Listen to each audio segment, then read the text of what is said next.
Se você tem uma varanda, um quintal pequeno ou até mesmo um cantinho com sol, esse vídeo pode transformar esse espaço em um refúgio vivo, cheio de borboletas e beija-flores.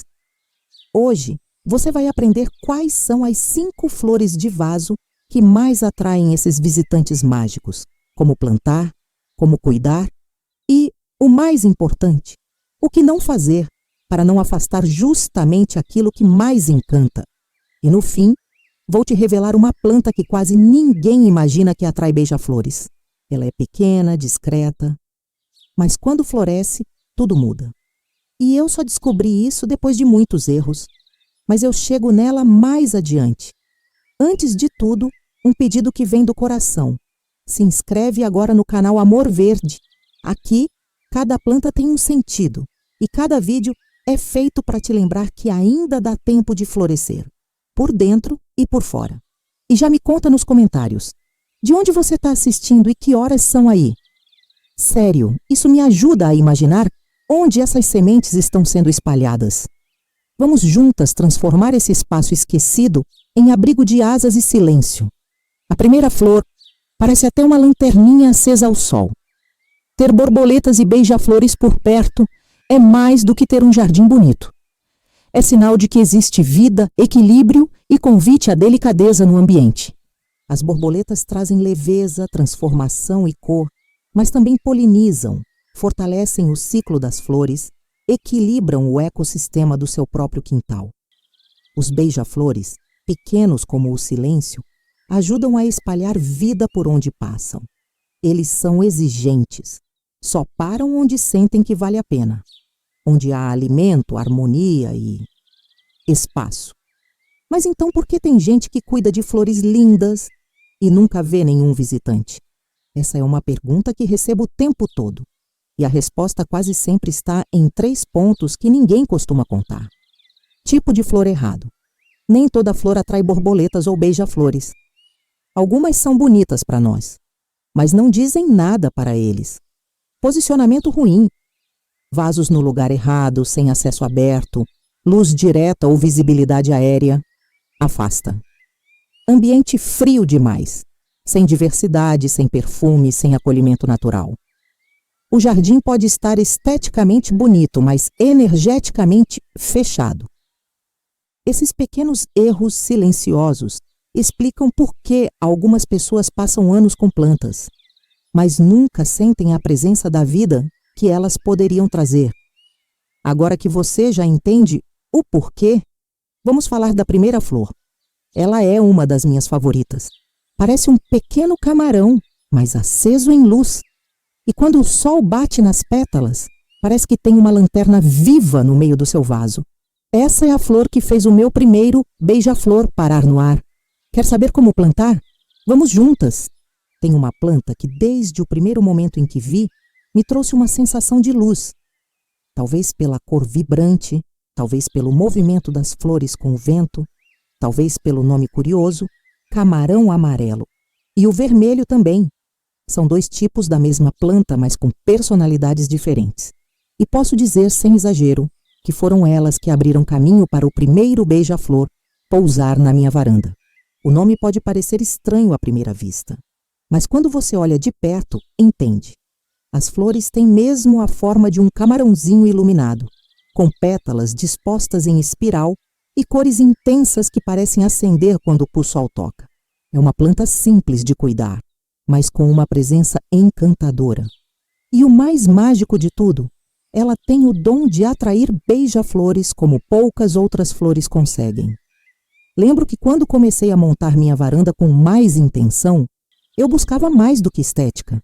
Queria criar um espaço vivo, um lugar onde o tempo desacelerasse, onde eu pudesse observar em silêncio algo acontecendo por conta própria. E os beija-flores sempre foram para mim um símbolo disso. Eles não ficam em qualquer lugar. São exigentes. Só param onde sentem leveza. E quando escolhem pousar, é como se confirmassem: aqui vale a pena.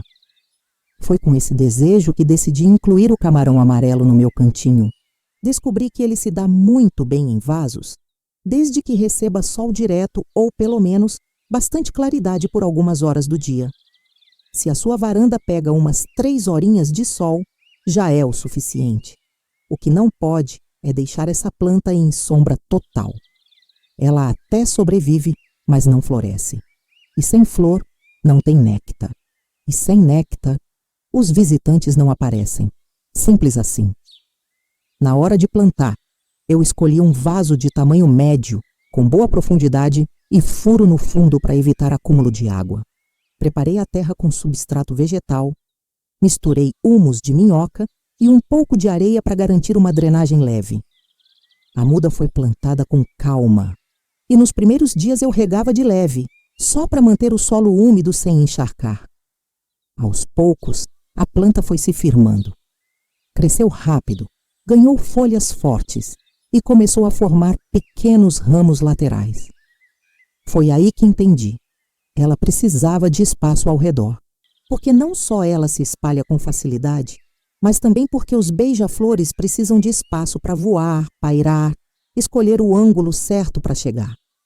Uma planta apertada demais pode até florir, mas o movimento não acontece. E sem movimento, não tem dança. Os cuidados com ela são simples.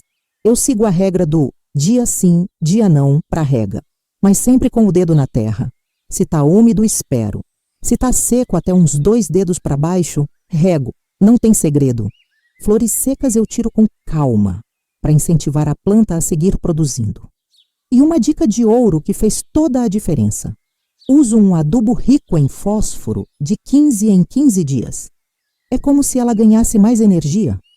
A cor fica mais intensa, o brilho nas folhas aumenta e o ciclo das flores se torna mais frequente. Agora, o motivo principal pelo qual o camarão se tornou tão importante para mim: os beija-flores simplesmente amam. As flores têm o formato perfeito para o bico deles. São alongadas, tubulares, com um espaço interno cheio de néctar fresco. Eles se aproximam devagar, pairam no ar com aquele bater de asas invisível e por alguns segundos tudo silencia. Já reparou nisso? Quando um beija-flor para no ar, parece que o mundo segura o fôlego por um instante. É rápido, mas deixa uma marca. Uma paz que se instala sem alarde. Mas é claro que, como tudo na natureza, tem alguns cuidados que, se ignorados, podem frustrar a experiência. O primeiro erro que muita gente comete é deixar a planta em sombra demais. Ela até aguenta, mas sem luz suficiente, ela não vai florir. E aí, adeus visitantes. O segundo é o excesso de água. Raiz encharcada vira um convite para fungos, e a planta entra num modo de defesa silencioso. Ela para de crescer, enfraquece. E o terceiro erro, talvez o mais comum: podar sem entender. Cortes bruscos, galhos retirados na pressa, flores arrancadas de qualquer jeito. Isso desregula o ciclo da planta. É como se ela perdesse a confiança no ambiente. E demora para voltar. Quando tudo está em harmonia, o espetáculo acontece. E olha, não precisa ser um jardim inteiro. Um vaso bem cuidado já é o suficiente. Uma flor bem posicionada pode ser o chamado que a natureza estava esperando para se aproximar. E foi exatamente assim comigo. Num final de tarde qualquer, depois de semanas cuidando daquela flor como quem cuida de si, vi o primeiro beija-flor pairar. Minúsculo, elétrico, leve, ele parou por um segundo diante da flor e então mergulhou. Quando saiu, girou no ar e desapareceu. Eu fiquei ali, parada, sentindo o coração bater num ritmo que não era meu.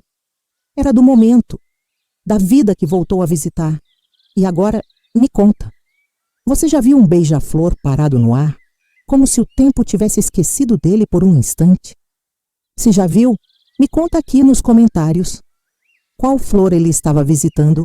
E se ainda não, talvez esteja na hora de plantar essa chance. Às vezes, tudo que o nosso espaço precisa é da flor certa, no lugar certo. E aí, a visita vem. Se o camarão amarelo foi a porta de entrada para os beija-flores na minha varanda, a próxima planta foi como abrir janelas para o céu, a Russélia. Eu sempre ouvi esse nome com curiosidade, mas nunca tinha parado para observar essa flor de verdade. Até o dia em que vi uma, ao vivo, dançando com o vento como se estivesse contando um segredo. A Russélia é daquelas flores que não pedem atenção. Elas chamam pelo movimento. Crescem em forma de cascata, com galhos finos e flores vermelhas em forma de gota. Às vezes parece que está chovendo cor, e quando o vento bate, ela balança como se estivesse chamando alguém, e chama mesmo. Os beija-flores percebem de longe. A primeira coisa que você precisa saber é que ela gosta de espaço. Então, se você pensa em plantar em vaso, escolha um que seja largo, não só profundo, e de preferência, coloque em uma posição alta, como num suporte ou num canto de mureta onde ela possa crescer para baixo, porque ela se derrama, literalmente. Ela se entrega. A luz é indispensável. Russélias amam o sol da manhã, mas também suportam o do fim da tarde se tiverem boa rega. Aqui em casa, deixo a minha num canto que pega sol filtrado quase o dia todo, e ela se adaptou perfeitamente. Na hora de plantar, eu usei a mesma base da maioria das minhas flores, substrato bem soltinho, com adição de humus e areia. A drenagem é essencial, porque essa planta não tolera solo encharcado. As raízes são delicadas e gostam de respirar. Aliás, essa é uma coisa que aprendi observando. Não é só a flor que precisa de ar, é a raiz também. O crescimento dela é rápido e desordenado no melhor sentido da palavra. Em pouco tempo, a planta começa a formar uma cascata verde com pequenos pontos vermelhos que parecem luzinhas. Eu gosto de deixá-la próxima de outras flores claras, como lavandas ou mini margaridas, porque o contraste destaca ainda mais suas pétalas escarlates. A rega aqui é uma dança. Em dias muito quentes, rego diariamente, mas só até molhar o solo, sem exagero. Em semanas mais amenas, espaço um pouco. Ela mesma mostra quando está precisando. As folhas perdem um pouco do brilho e ficam mais caídas. É como um pedido mudo por cuidado. Agora, se tem uma coisa que eu descobri com essa planta, é que os beija-flores têm horários preferidos. Sim, eles costumam visitar a Russélia por volta das 7h30 da manhã e depois de novo perto das 17h. Não sei explicar por quê, mas eu vejo quase como um ritual. E quando eles chegam, é como se a planta brilhasse ainda mais. Você também pode atrair abelhas nativas com a Russélia. É uma flor democrática. Dá abrigo, oferece néctar, colore o ambiente e ainda se movimenta com graça. É como se ela soubesse que está ali para embelezar, mas sem arrogância. Ah, e um detalhe curioso. Quanto mais você poda as pontinhas secas, mais ela se espalha. Parece que entende o carinho e responde com expansão. Não tenha medo de cortar levemente os galhos mais finos quando estiverem quebradiços. Isso vai fortalecer os ramos e estimular mais floração. Mas também tem os erros que vejo muita gente cometendo. O primeiro é plantar a Russélia em vaso pequeno. Ela não vai se desenvolver. Vai ficar contida, retraída, e quando isso acontece, ela simplesmente para de florir. Outro erro comum é deixar o vaso em um local abafado, sem vento. Lembra o que eu disse sobre movimento? A Russélia precisa de ar, de espaço para balançar. Se não tiver isso, ela perde o encanto. E os beija-flores também perdem o interesse. A última falha, e talvez a mais triste, é esquecer de observar. Essa é uma flor que pede presença. Você não precisa fazer muito, só estar ali, olhar, notar. Quando você começa a acompanhar a rotina dela, vê como a natureza conversa. Teve um dia que fiquei sentada perto da minha Russélia por uns 10 minutos. Era fim de tarde, o céu meio rosado. Eu estava cansada, sem muita vontade de fazer nada. E aí, do nada, ele apareceu. Um beija-flor pequenininho com reflexo verde nas costas. Parou no ar por 2 segundos, mergulhou numa flor e foi embora. E foi só isso. Mas naquele momento, parecia o suficiente. Era como se a planta tivesse chamado por ele. E ele tivesse vindo só para me lembrar de respirar mais devagar. E agora, Deixa eu te perguntar uma coisa. Você tem um lugar onde o vento balança alguma coisa na sua casa? Se tiver, pensa em colocar uma russélia ali e depois me conta. Que horas os seus visitantes começaram a chegar? A próxima planta me surpreendeu, não apenas pela beleza, mas pela força, pela resistência. Ela cresceu em um canto meio esquecido do meu quintal e, mesmo assim, floresceu com intensidade. Estou falando da Raelia, essa flor de tom roxo profundo, que aparece quase de repente. E quando aparece, ninguém ignora. E ao lado dela, o perfume sutil e quase etéreo do jasmim da Índia. Duas flores completamente diferentes, mas que juntas criam um contraste que, além de lindo, é altamente atrativo para visitantes como borboletas e beija-flores. A Ruélia é uma daquelas plantas que não exige muito. Ela cresce em vaso, cresce no chão, cresce até no rachado da calçada, se tiver uma mínima condição. É uma planta que gosta de sol, mas tolera meia sombra também. E se adapta bem ao calor. Na verdade, quanto mais quente, mais flores ela dá. Parece até que floresce por teimosia, por resistência. Eu gosto disso. Planta que cresce mesmo quando ninguém esperava. O jasmim da Índia, por outro lado, é delicado. Precisa de mais cuidado. Mas também é resistente à sua maneira. Ele prefere lugares bem iluminados e com boa circulação de ar. O perfume que exala ao fim da tarde é algo que palavras não explicam. É sutil, não invade, mas marca presença. E se você já teve um dia difícil, sentar perto dele por 5 minutos muda o humor inteiro. Essas duas flores, quando combinadas em vasos próximos, criam um ambiente de beleza e atratividade intensa. E mais uma vez os beija-flores notam. Eles se aproximam pelas cores, pela leveza do espaço, pelo néctar escondido nas flores pequenas, tubulares. Se você quiser plantar a Ruélia em vaso, recomendo um recipiente médio a grande com boa profundidade. Ela tem raízes fortes, então gosta de espaço. A mistura que uso é bem simples: terra adubada, areia grossa para drenagem e um punhado de humus de minhoca. Já o jasmim gosta de substrato mais leve, então costumo misturar turfa, perlita e um pouco de casca de pinos, que ajuda a manter a umidade sem encharcar. A rega é moderada para ambas. A Ruélia até tolera a falta de água por uns dias, mas floresce melhor com solo levemente úmido. O jasmim, por outro lado, precisa de constância. Se você esquecer de regar, ele te mostra. As folhas murcham rápido e o perfume desaparece. Agora deixa eu te contar um segredo que fez diferença no meu cultivo dessas duas. A forma como adubo. Porque não adianta só plantar e regar. É preciso nutrir, assim como a gente. Com a Ruélia, uso um adubo NPK equilibrado, tipo 10, 10, 10, a cada 20 dias. Mas intercalo com chá de casca de banana ou borra de café diluída em água, que ajuda a manter o solo rico em potássio, o que favorece a floração. Já para o jasmim, prefiro adubos ricos em fósforo, como farinha de osso ou NPK 4,14,8, porque ele responde melhor assim. Aplico em pequenas quantidades na borda do vaso e rego bem em seguida. É importante lembrar, nunca adube com o solo seco. Sempre regue antes, espere um pouco e aí sim aplique o adubo. Isso evita queimar as raízes e permite que a planta absorva melhor os nutrientes. Agora vamos falar dos erros. Porque sim, eu já cometi todos. O erro mais comum com a Ruélia é plantar em vasos rasos. Ela precisa de espaço. Outro erro é podar demais, achando que vai estimular a florada. Na verdade, ela floresce nas pontas mais longas, então se você cortar tudo o tempo todo, ela não tem por onde florescer.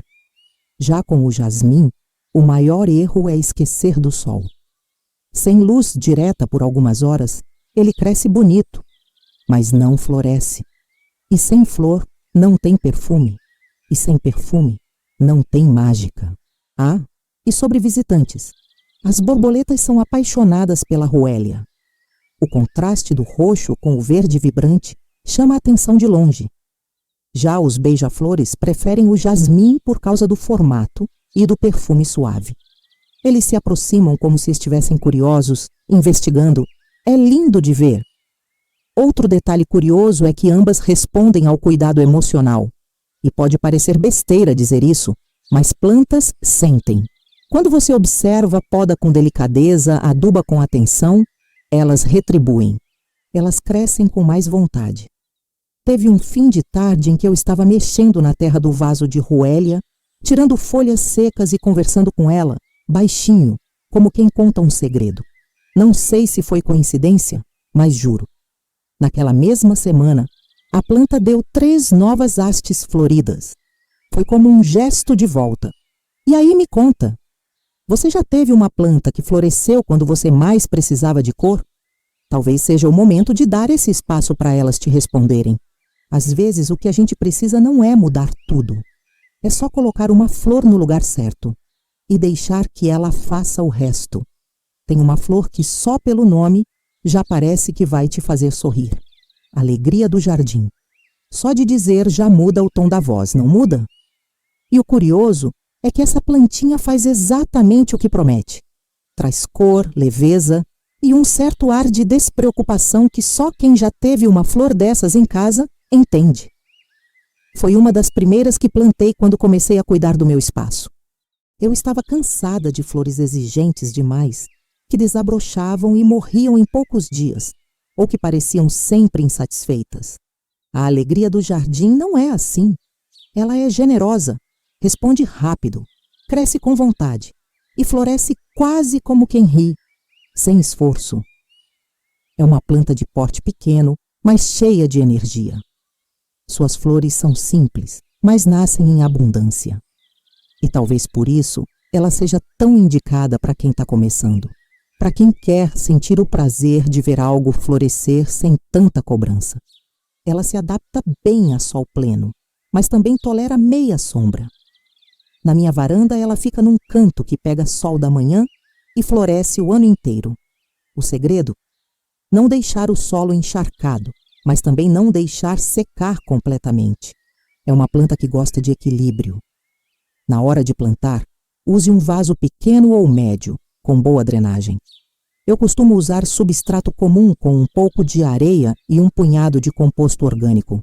Ela não precisa de solo super rico, mas agradece quando você oferece. E quando você aduba, ela responde com ainda mais flores. Falando nisso, vamos ao ponto importante que muita gente esquece. Como adubar corretamente a alegria do jardim?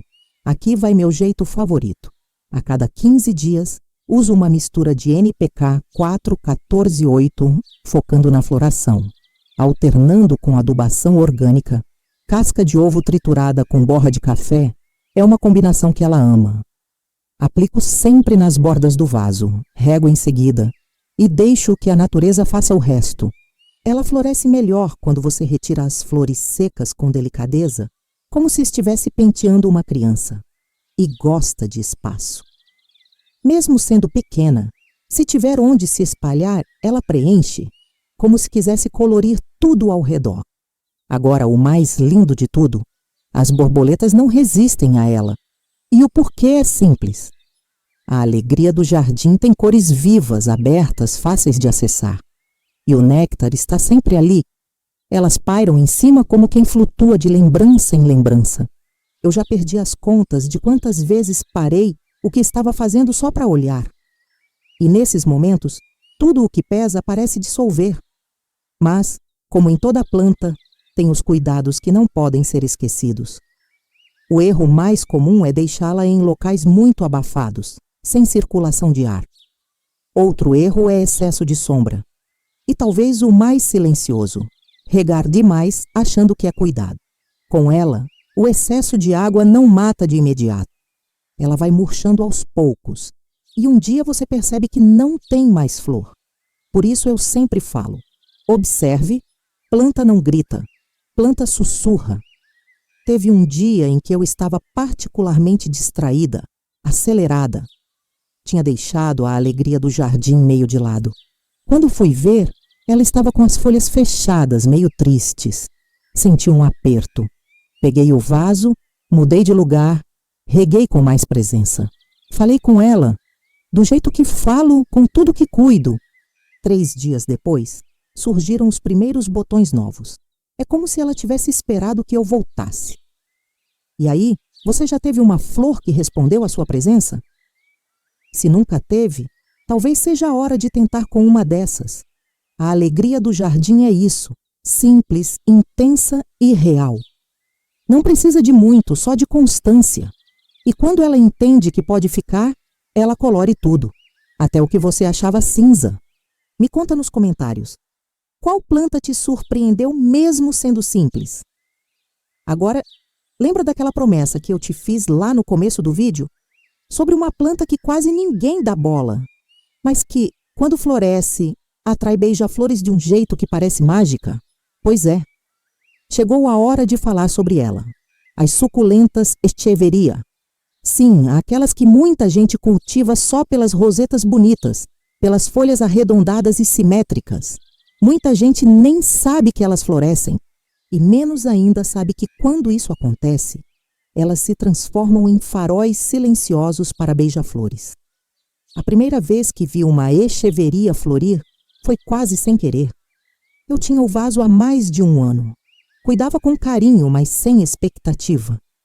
Achava que a beleza dela estava nas folhas, e que era isso.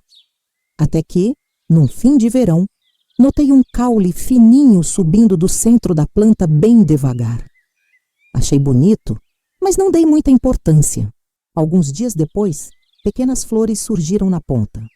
E no dia seguinte, o beija-flor apareceu. Foi um momento que ainda hoje me emociona. Ele chegou como sempre, rápido, atento, curioso. Pairou por alguns segundos como se estivesse surpreso.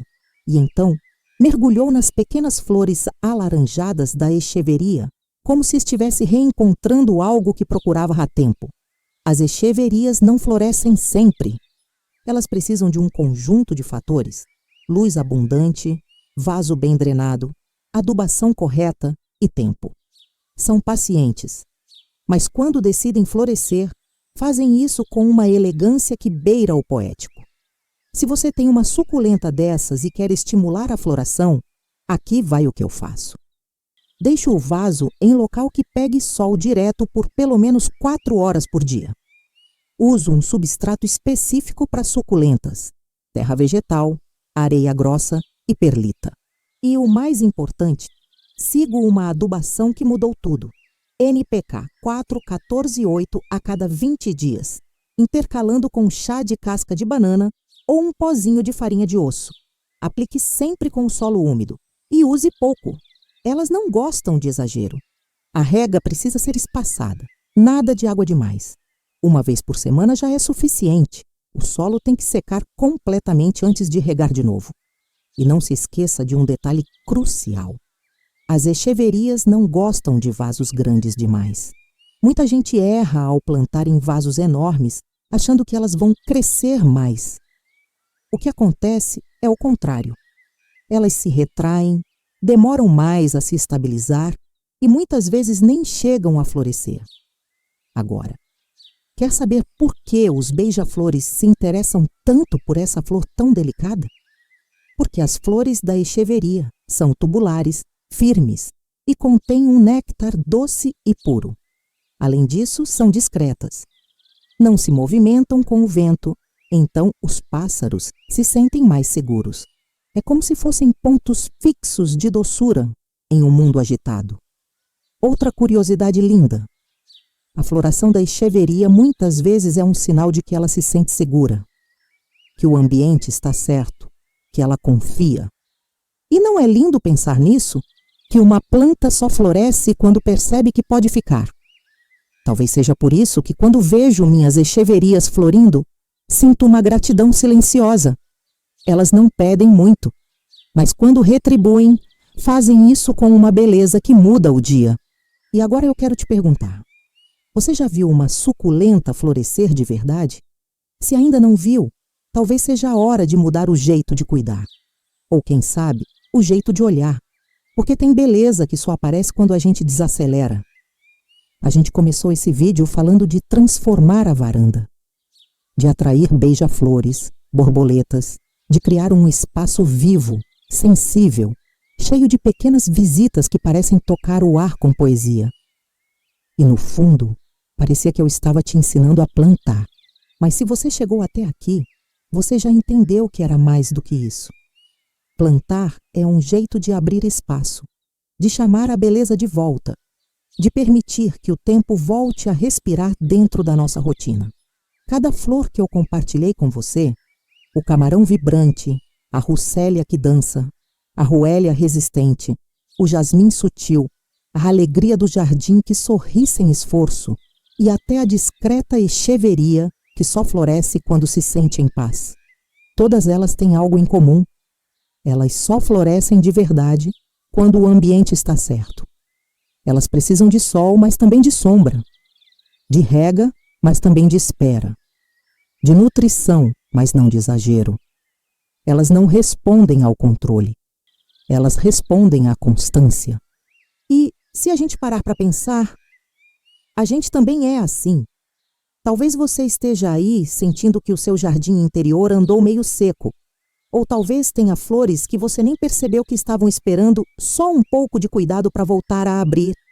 E eu não estou aqui para te dar uma fórmula mágica. Mas se tem uma coisa que eu aprendi com cada planta que cuidei, é isso. Tudo o que floresce, primeiro se sentiu seguro. Então, antes de pensar na próxima flor que vai comprar, olha para dentro e se pergunta: que tipo de espaço eu estou oferecendo para mim mesma florescer? Porque às vezes a borboleta não vem porque a flor está errada. Às vezes, ela não vem porque o ambiente ainda não está pronto para ela confiar. E quando estiver, ela vem. Então me conta aqui nos comentários. Qual dessas flores mais te tocou hoje? Qual você quer plantar? Qual você já tem? Conhece alguém que gosta de flores e vista das borboletas e beija-flores? Compartilha esse vídeo. Vamos espalhar amor verde por aí. Obrigada por ficar comigo até aqui. E lembra, às vezes tudo o que a gente precisa deixar é uma semente.